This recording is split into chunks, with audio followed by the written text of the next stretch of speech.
दुनिया के उन देशों में अग्रणी है जहां कोरोना संक्रमित मरीजों का जीवन बच रहा है। कोरोना से किसी की भी मृत्यु दुखद है। हमारे लिए किसी एक भारतीय की भी मृत्यु असहज करने देने वाली है। लेकिन ये भी सच है कि आज भारत दुनिया के उन देशों में है जहां कोरोना की वजह से सबसे कम मृत्यु हो रही है।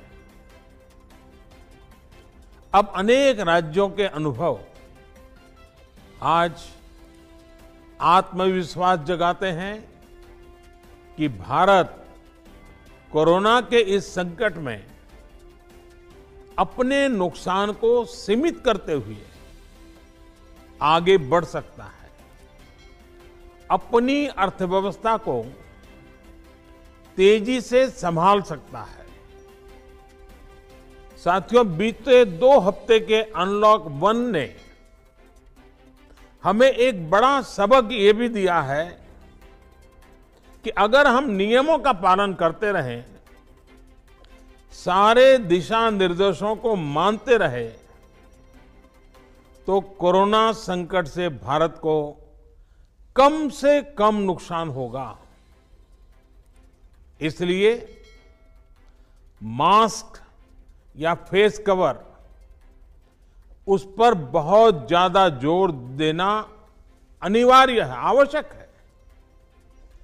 बिना मास्क या फेस कवर के घर से बाहर निकलने की अभी कल्पना करना भी सही नहीं है।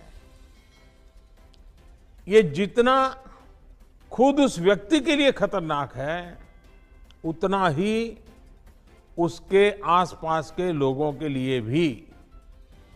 इसलिए 2 गज की दूरी का हमारा मंत्र हो, दिन में कई बार 20-20 सेकंड के लिए साबुन से हाथ धोने की बात हो, सैनिटाइजर का इस्तेमाल हो, ये सभी बहुत गंभीरता से किए जाने चाहिए।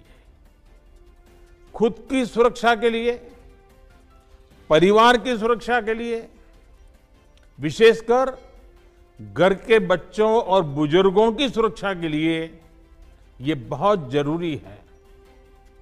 अब तक लगभग सारे ऑफिसेस खुल चुके हैं। प्राइवेट सेक्टर में भी लोग ऑफिस जाने लगे हैं। बाजारों में, सड़कों पर भीड़ बढ़ने लगी है। तो ये सारे उपाय ही कोरोना को तेजी से फैलने से रोक